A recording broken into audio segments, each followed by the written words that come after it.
आज मैं एक बेहद महत्वपूर्ण विषय पर विशेषकर देश की माताओं, बहनों और बेटियों से बात करने के लिए आया हूं। आज भारत का हर नागरिक देख रहा है कि कैसे भारत की नारी शक्ति की उड़ान को रोक दिया गया, उनके सपनों को बेरहमी से कुचल दिया गया। हमारे भरसक प्रयास के बावजूद हम सफल नहीं हो पाए।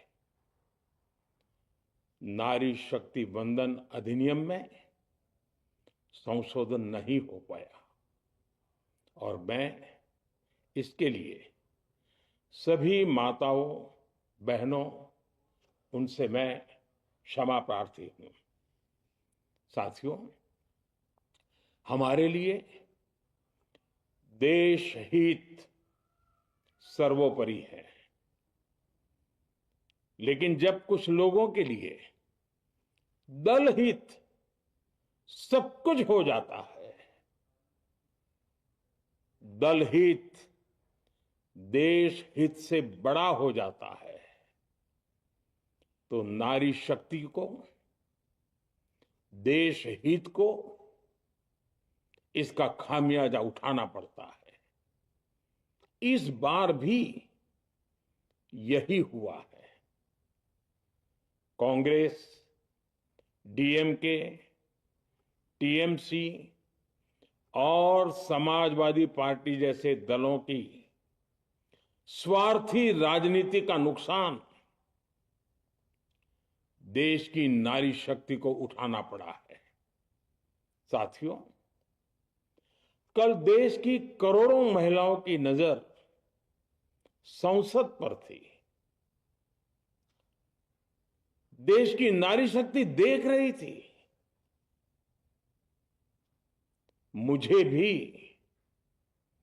ये देखकर बहुत दुख हुआ कि जब ये नारी हित का प्रस्ताव गिरा तो कांग्रेस, डीएमके, टीएमसी, सपा जैसी परिवारवादी पार्टियां खुशी से तालियां बजा रही थी।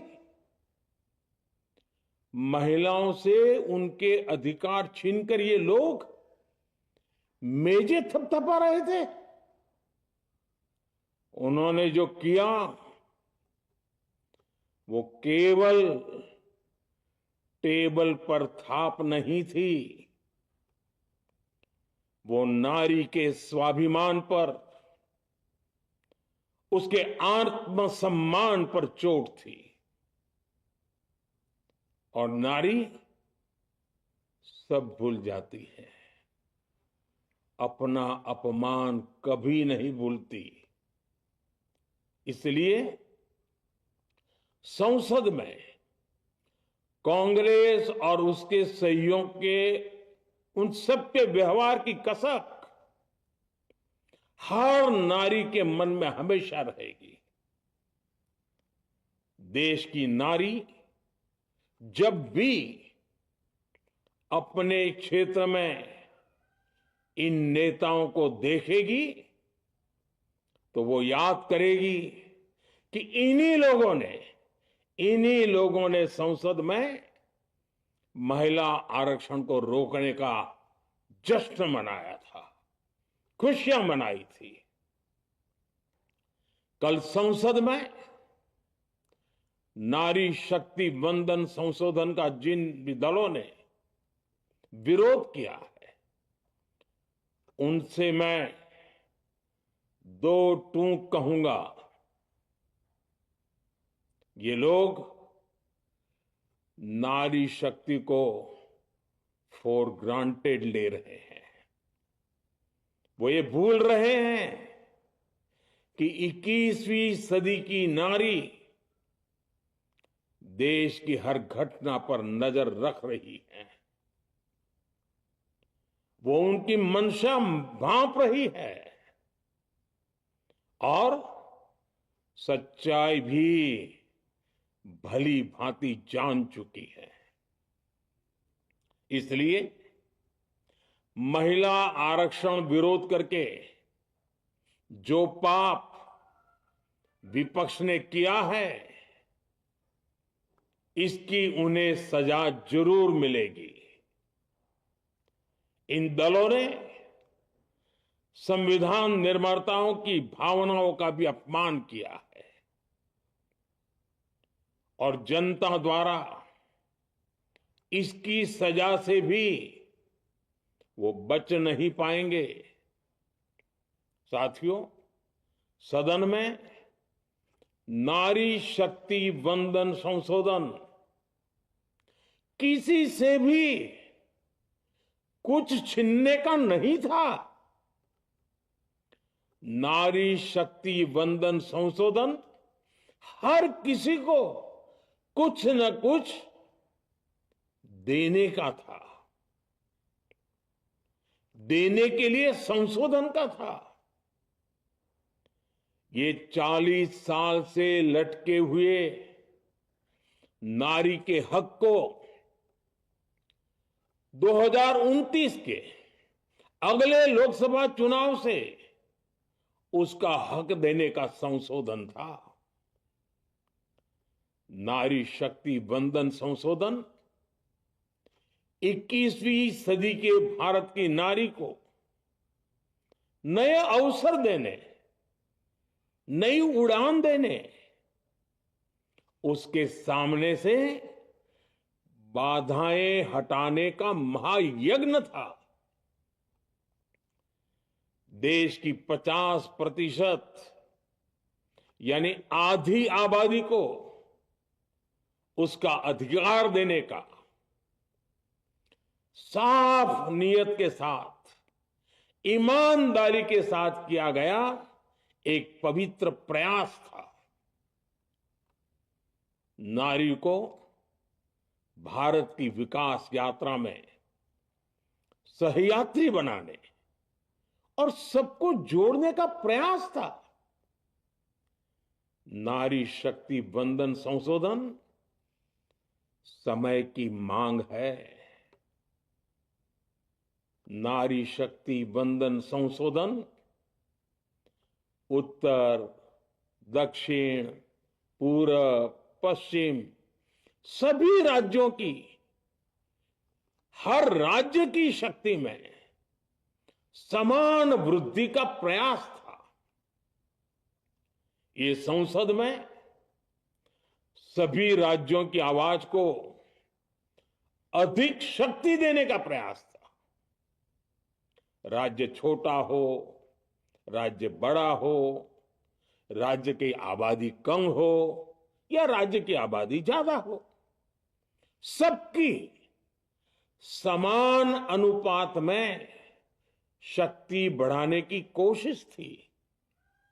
लेकिन इस ईमानदार प्रयास की कांग्रेस और उसके सहयोगियों ने सदन में पूरे देश के सामने भ्रूण हत्या कर दी है।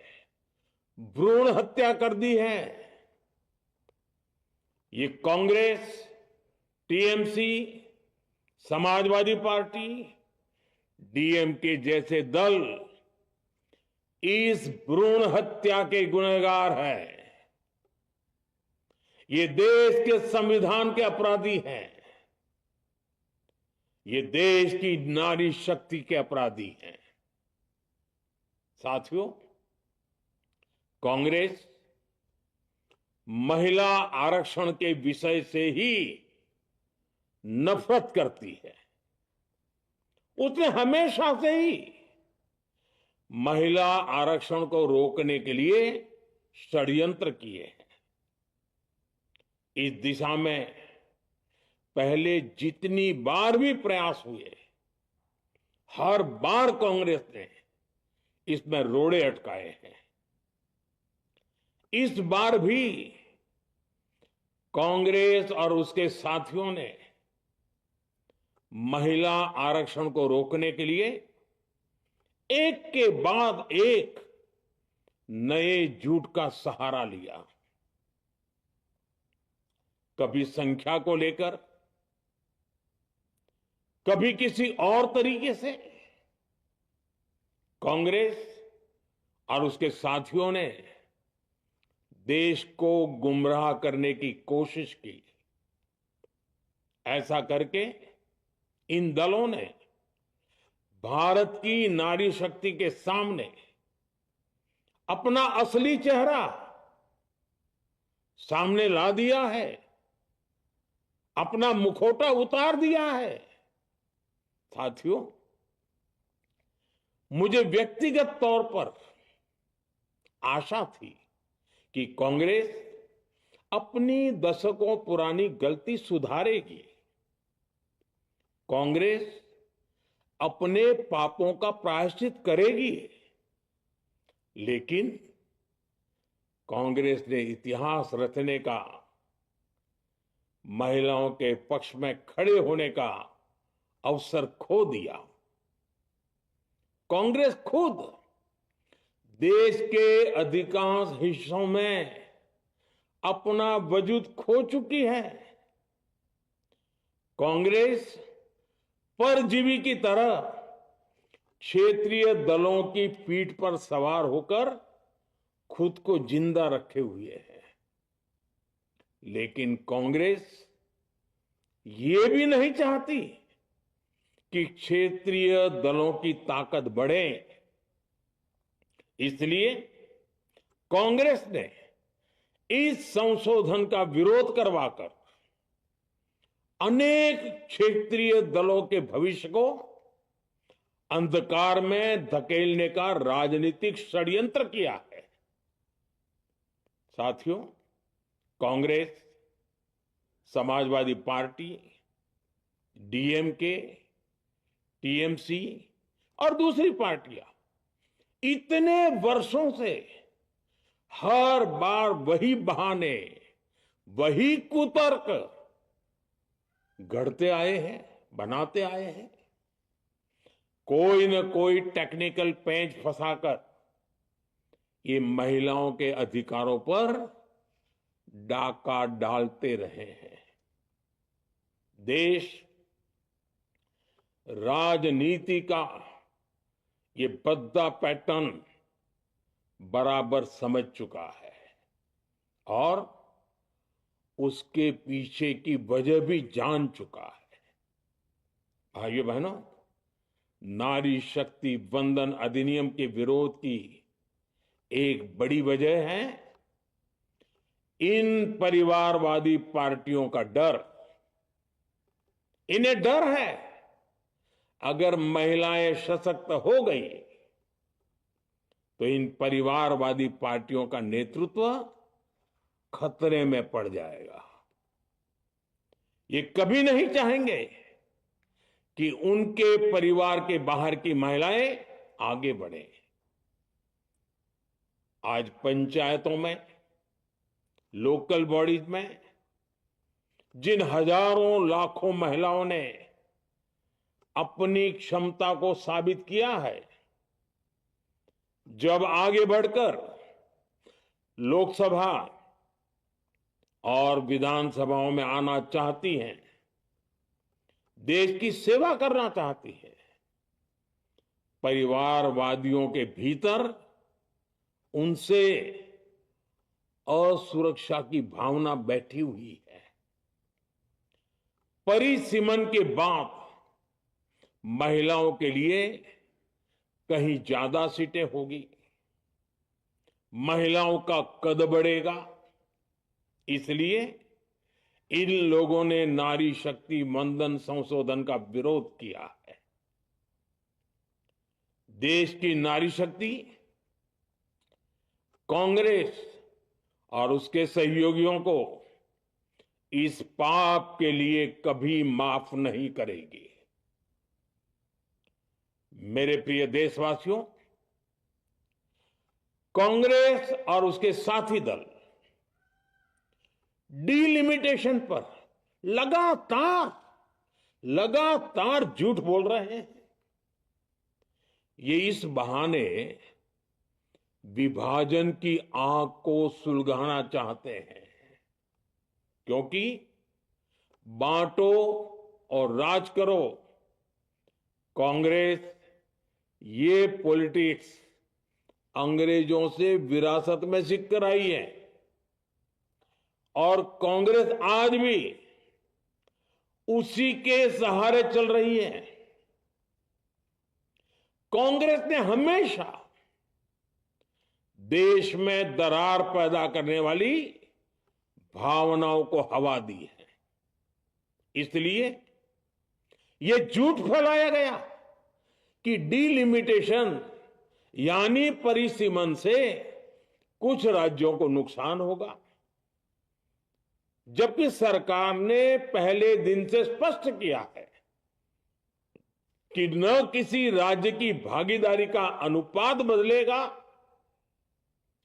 न किसी का रिप्रेजेंटेशन कम होगा, बल्कि सभी राज्यों की सीटें समान अनुपात में ही बढ़ेगी। फिर भी कांग्रेस, डीएमके, टीएमसी और समाजवादी पार्टी जैसे दल इसे मानने को तैयार नहीं हुए। साथियों, ये संशोधन बिल सभी दलों और सभी राज्यों के लिए एक मौका था, एक अवसर था। ये बिल पास होता तो तमिलनाडु, बंगाल, यूपी, केरला हर राज्य की सीटें बढ़ती, लेकिन अपनी स्वार्थी राजनीति की वजह से इन दलों ने अपने राज्यों के लोगों को भी धोखा दे दिया। जैसे कि डीएमके के पास मौका था कि वो और ज्यादा तमिल लोगों को सांसद विधायक बना सकती थी, तमिलनाडु की आवाज और मजबूत कर सकती थी, लेकिन उसने वो मौका खो दिया। टीएमसी के पास भी बंगाल के लोगों को आगे बढ़ाने का मौका था, लेकिन टीएमसी ने भी ये मौका गंवा दिया। समाजवादी पार्टी के पास भी मौका था कि वो महिला विरोधी छवि होने के दाग को कुछ कम कर सके, लेकिन सपा भी इसमें चूक गई।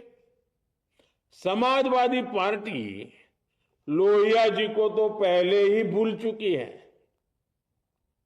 सपा ने नारी शक्ति वंदन संशोधन का विरोध करके लोहिया जी के सारे सपनों को पैरों तले रौंद दिया है। सपा महिला आरक्षण विरोधी है, ये यूपी की और देश की महिलाएं कभी नहीं भूलेगी। साथियों, महिलाओं के आरक्षण का विरोध करके कांग्रेस ने फिर एक बात सिद्ध कर दी है। कांग्रेस एक एंटी रिफॉर्म पार्टी है। 21वीं सदी के विकसित भारत के लिए जो भी निर्णय, जो भी रिफॉर्म जरूरी है, जो भी निर्णय देश ले रहा है, कांग्रेस उन सब का विरोध करती है, उसे खारिज कर देती है, उस काम के अंदर खलल डालती है। यही कांग्रेस का इतिहास है और यही कांग्रेस की नेगेटिव पॉलिटिक्स है। साथियों, ये वही कांग्रेस है जिसने जनधन, आधार, मोबाइल, स्त्री शक्ति का विरोध किया। कांग्रेस ने डिजिटल पेमेंट्स का विरोध किया। कांग्रेस ने जीएसटी का विरोध किया। कांग्रेस ने सामान्य वर्ग के गरीबों को आरक्षण का विरोध किया। कांग्रेस ने ट्रिपल तलाक के विरुद्ध कानून का विरोध किया। कांग्रेस ने आर्टिकल 370 हटाने का विरोध किया। हमारा संविधान, हमारे कोर्ट जिस यूनिफॉर्म सिविल कोड, समान नागरिक आचार संहिता को, यूसीसी को जरूरी बताते हैं, कांग्रेस उसका भी विरोध करती है। रिफॉर्म का नाम सुनते ही कांग्रेस विरोध की तख्ती लेकर दौड़ पड़ती है। ऐसा कोई भी काम जिससे देश मजबूत होता है, कांग्रेस उसमें बाधाएं खड़ी करने के लिए पूरी शक्ति लगा देती है। Congress one nation one election का विरोध करती है। कांग्रेस देश में घुसपैठियों को भगाने का विरोध करती है। कांग्रेस मतदाता सूची के शुद्धिकरण, एसआईआर का विरोध करती है। कांग्रेस वक्फ बोर्ड में रिफॉर्म का विरोध करती है। साथियों, कांग्रेस ने शरणार्थियों को सुरक्षा देने वाले सीएए कानून तक का विरोध किया। इस पर झूठ बोलकर, अफवाहें फैलाकर देश में बवंडर खड़ा कर दिया। कांग्रेस माओवादी नक्सली हिंसा को समाप्त करने के देश के प्रयासों में भी रुकावटें डालती है। कांग्रेस का एक ही पैटर्न रहा है, कोई भी रिफॉर्म आए तो झूठ बोलो, भ्रम फैलाओ। इतिहास साक्षी है, कांग्रेस ने हमेशा यही नेगेटिव रास्ता चुना है। साथियों, जो भी कार्य देश के लिए जरूरी फैसला होता है, कांग्रेस इसको कारपेट के नीचे डाल देती है। कांग्रेस के इसी रवैये की वजह से भारत विकास की उस ऊंचाई पर नहीं पहुंच पाया जिसका भारत हकदार है। आजादी के समय उस दौर में हमारे साथ और भी कई देश आजाद हुए थे। ज्यादातर देश हमसे बहुत आगे निकल गए और इसकी वजह थी कि कांग्रेस हर रिफॉर्म को रोककर बैठी रही। लटकाना, भटकाना, अटकाना, यही कांग्रेस का सिद्धांत रहा है, यही कांग्रेस का वर्क कल्चर रहा है। कांग्रेस ने पड़ोसी देशों के साथ सीमा विवादों को लटकाया। कांग्रेस ने पाकिस्तान के साथ पानी बंटवारे से जुड़े विवादों को लटकाया। कांग्रेस ने ओबीसी आरक्षण के निर्णय को 40 साल तक लटकाए रखा। कांग्रेस ने सैनिकों के लिए वन रैंक वन पेंशन को 40 साल तक रोके रखा।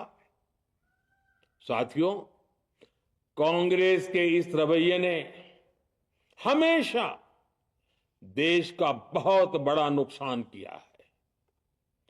कांग्रेस के हर विरोध, हर अनिर्णय, हर छल प्रपंच का खामियाजा देश ने भुगता है, देश की पीढ़ियों ने भुगता है।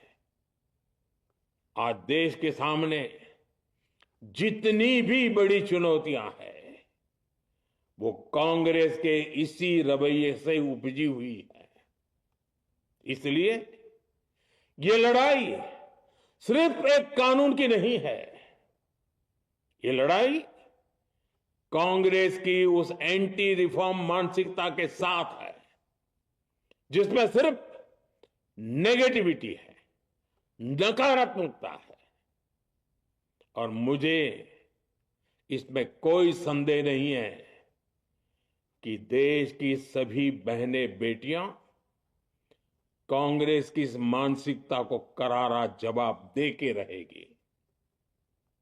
साथियों, कुछ लोग देश की महिलाओं के सपने टूटने को सरकार की नाकामी बता रहे हैं। लेकिन ये विषय कामयाबी या नाकामयाबी क्रेडिट का था ही नहीं। मैंने संसद में भी कहा था, आधी आबादी को उनका हक मिल जाने दीजिए, मैं इसका क्रेडिट विज्ञापन छपवाकर विपक्ष के सभी लोगों को दे दूंगा। लेकिन महिलाओं को दकियानुसी सोच से देखने वाले फिर भी अपने झूठ पर अड़े रहे, कायम रहे।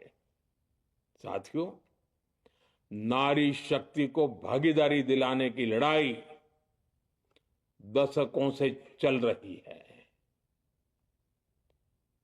वर्षों से मैं भी इसके लिए प्रयास करने वालों में से एक हूं।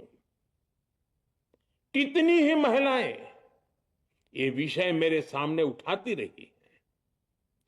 कितनी ही बहनों ने पत्र के द्वारा मुझे सारी बातें बताई हैं। मेरे देश की माताएं, बहनें, बेटियां, मैं जानता हूं आज आप सब दुखी हैं। मैं भी आपके इस दुख में दुखी हूं। आज भले ही बिल पास कराने के लिए जरूरी 66% वोट हमें नहीं मिला हो, लेकिन मैं जानता हूं देश की 100%, 100% नारी शक्ति का आशीर्वाद हमारे साथ है।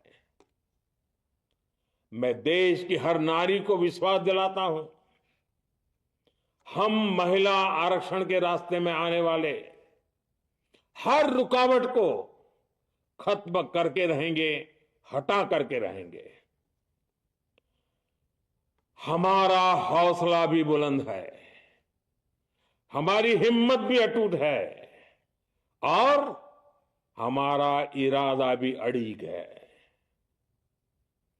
महिला आरक्षण का विरोध करने वाली पार्टियां ये देश की नारी शक्ति को संसद और विधानसभाओं में उनकी भागीदारी बढ़ाने से कभी भी रोक नहीं पाएंगे।